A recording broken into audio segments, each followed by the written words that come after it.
బట్టి ఆ కార్చిన రక్తముచ్చే ఆ రుధిర దారులిచ్చే మనం రక్షించబడ్డాం. హల్లెలూయా, హల్లెలూయా. ఏదైనా రక్తం ఏదైనా రక్తం ద్వారా మనం రక్షించబడ్డామా?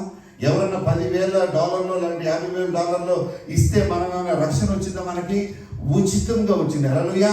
కృప చేత మనం రక్షించబడ్డాం. ఆయన కృప పొందుకొని ఆయన రక్తమే మనల్ని రక్షించింది. హల్లెలూయా, హల్లెలూయా. ఎందుకంటే నీవు ఎవరో తెలుసా, నేనెవరినో తెలుసా? దేవుని బిడ్డలు. హల్లెలూయా.